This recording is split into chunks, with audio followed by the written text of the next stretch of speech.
Team Sonic Racing is a very interesting game because it's a game that knows exactly who its target audience is. It's an audience that likes team-based games, Sonic games, and racing games. It's literally right there in the title. If you enjoy all three of those types of games, this is kind of the game for you. And I come down kind of in the middle of all three of those different genres of games, so I feel like that's why I'm the perfect person to do a quick review of this game. That, and I also already bought the game, so now I need to justify the purchase. Let's start by talking about some of the mechanics in here, because this is not your typical kart racer, even though it does share a lot in common with your typical kart racer. I handed this to my wife when we were playing as 2 players at one point, and I didn't even explain anything to her, and she instantly knew many of the mechanics of this game because she likes Mario Kart. So yeah, if you have some familiarity with previous kart racers and you know things like, hey, there are power-ups on the field, and this is how you drift so that you can turn corners quicker, and if you power up at the beginning of the match, then you get an extra boost right before the timer goes off. Yeah, if you know how to do stuff like that, you can instantly pick this up and it will be very accessible. But there is a new layer of mechanics to this, which is the team mechanics. You will not be racing by yourself, you're going to be racing on teams of 3. And on the one hand, this has a little bit of a disadvantage and does have a little bit of a strategic side to it, because if you come in first place, that doesn't mean you won. You need enough members of your team to get enough points so that when you accumulate all the points together, they add up to more points than anyone else. There was one match in which I came in 4th place, and that was the highest of anyone on my team, but we got 4th, 5th, and 6th, and all the other teams that got people ahead of me, all the remaining people came in so much lower than the rest of us that we actually ended up winning by a very slim margin. So I do kind of enjoy that you do have to think about where the rest of your team comes in, but it is something that you do now have to consider that I know a lot of people out there who just want a simple kart racer. You might not be that into it, but if you are into this game for the team dynamic of it, yeah, it does make you want to finish as a team. And the better that you and your friends can cooperate together, the better you are going to do overall, because there's a lot of really neat mechanics in here that are based around this teamwork idea. For example, whatever member of your team is in first place, they're going to leave a trail of yellow behind them, and if you drive in that trail, it will boost up your speed, and after you've boosted up your speed a couple times, you can then jump out of their lane, and now you're going to get an instant boost. You're going to be just charged straight ahead. I really like that. It makes it so that no matter how far back the rest of your team is, as long as they can kind of follow your lead, they can catch up to you. And nobody likes it in a kart racer when you spin out, when you get hit by a missile or a turtle shell, or you end up running smack dab into a wall. Yeah, it's a big pain in the butt to see all that speed and momentum just go to waste. However, if you've got another member of your team right behind you, and after you spin out, they drive right past you, like close enough to almost touch you, then they will instantly drag you back into the race. You will instantly be back at full speed. I love that. The recovery mechanic of this works wonderfully. This really does feel like it is designed not to play with other people online, not to play with strangers, but to get friends and people that you know right there on the couch with you so that you can all cooperate and talk to each other. And I did do this with my wife, and it actually does add another layer to this when you can cooperate with someone, when you can actually talk to someone. And it's actually kind of a good thing to play with other people because the AI is okay, it's passable, but if you set the difficulty on any of these tracks up to hard, yeah, you're basically going to be carrying your AI. All of a sudden, they just forget how to do anything. But, as I said, this is not designed for you to play with AI. They want you to play with friends in this game, and when you play with friends, yeah, all the different team mechanics that they include in here work wonderfully. And that's not the only stuff that works really well in this game. I actually love all of these tracks. They really put a ton of work into them.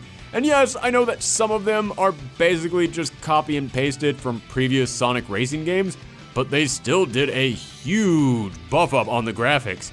These tracks look amazing, and they're so incredibly well designed. There were so many times in which I would be driving down a track and I knew I needed to focus on the other players. I needed to focus on all the twists and turns and the hazards coming up, but God, the stage just looks so pretty. I just wanted to stop and look at it all. There is so much to take in. There's so many little things in here that you might not even notice until you've driven down the track several times. Like there's one lava stage where all of a sudden you just see giant flaming rocks being thrown onto the stage that you have to dodge. And then later on, after you go through a couple of different loops, you'll see this big molten golem.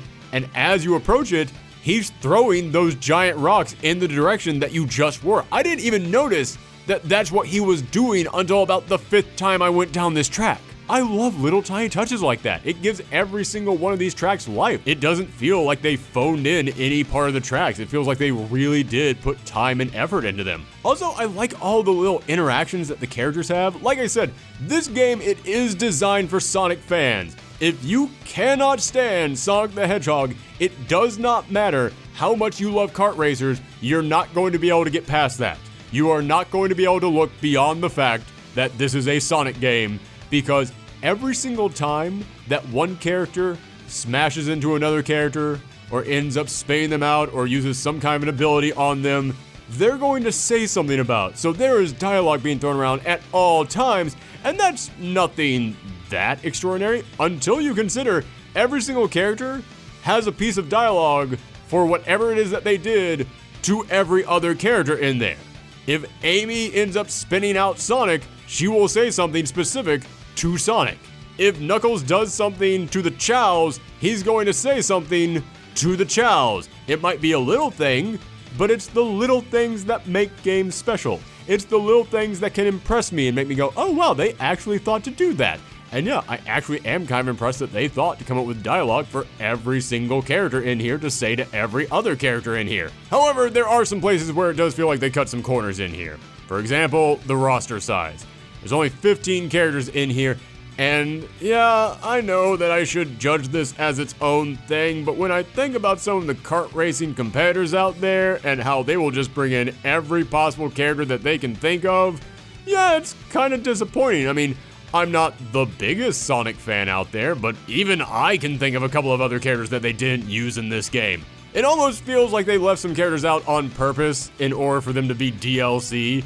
It really feels like one of those type of rosters, because as I said, there's only 15 characters in here, and considering that every single team has to have 3 characters on it, yeah, that means you can only have up to 5 teams without doing repeats. And in a kart racer, you really shouldn't use every single character on every single stage. You should have some characters left over in there, but there just really aren't. This is a pretty small roster for a kart racer game. Also, there is a story mode, and the story mode is just cheap. That's really the only way that I can describe it. The story mode is that Sonic and his friends are hanging out, some Tanuki shows up and says he wants him to race, so they do.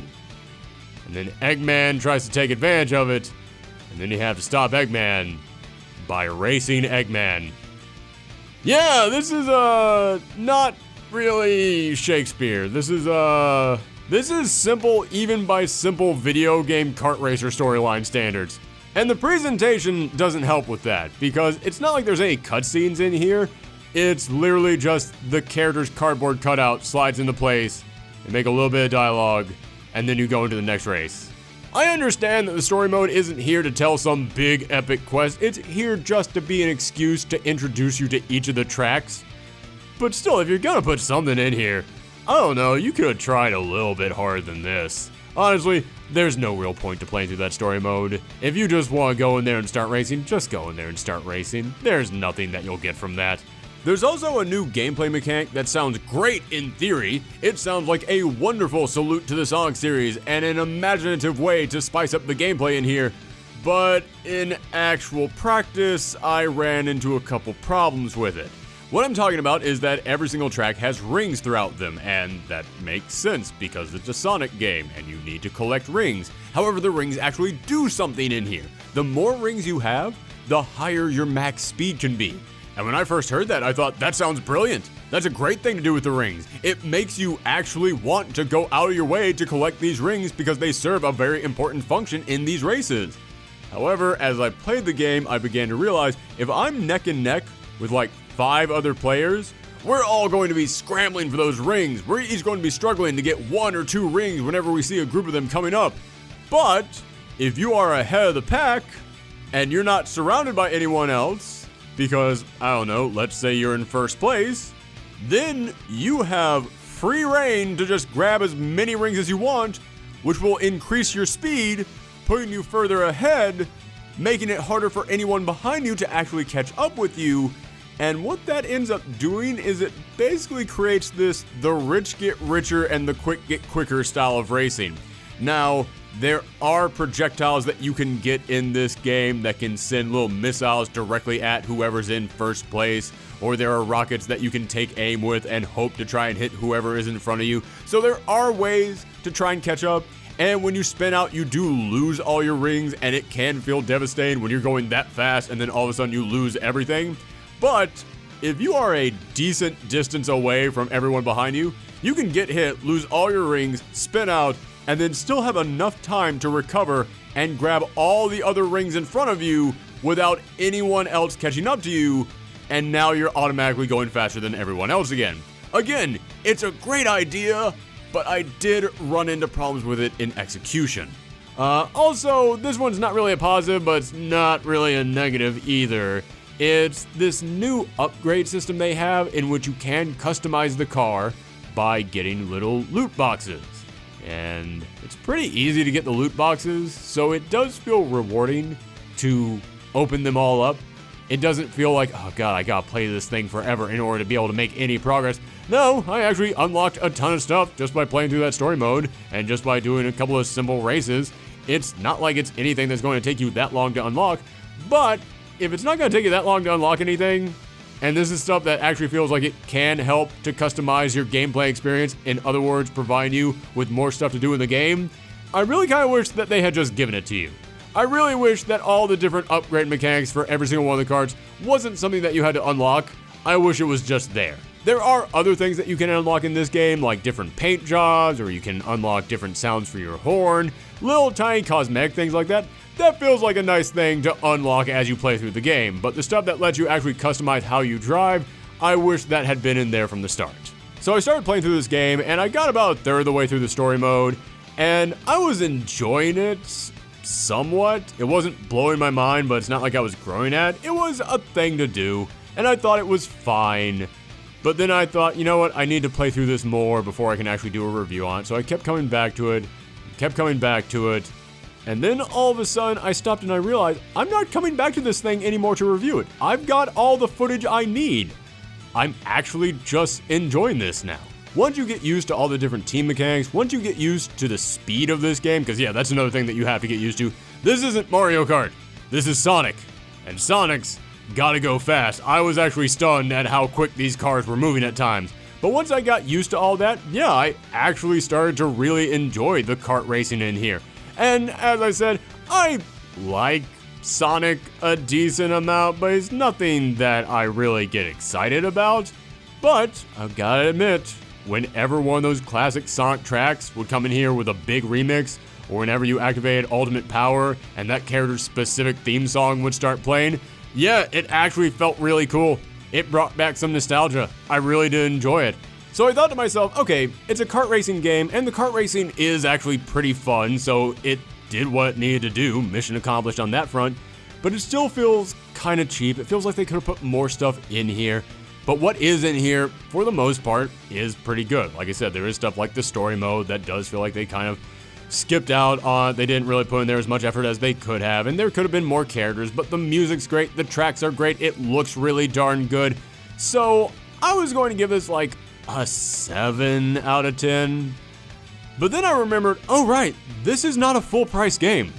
This thing is only $40, which I'm not saying $40 is cheap, but compared to most other AAA games, yeah, $40 is actually kind of cheap.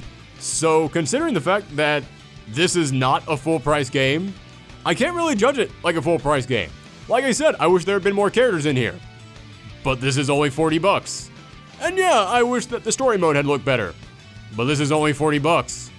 And for $40, considering that they got the music this good, they got the tracks this good, they got to look this good, and they made the kart racing this fun, I'm gonna bump my score up to an 8. I cannot believe I am giving this game that high of a rating, but yeah, considering the price of this game, how much they get right in here is actually kind of impressive. And I think that if you are a fan of team-based games, if you have people to play this game with, if you are a Sonic fan, if you enjoy kart racers, if you fall into the 3 categories that this game is looking for, then yeah, this game is perfect for you.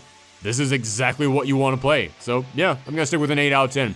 Thank you guys very much for tuning in to another Thorgi Quick Review. We've got an official full-length review coming up later this weekend, and we've also got all of our E3 coverage coming out this weekend. So if you want to check out any of that, then make sure that you hit that subscribe button, ring that bell, and follow me on Twitter at Thorgi's Arcade or on Twitch at Professor Thorgi. Thanks for tuning in, everyone. Come back next time.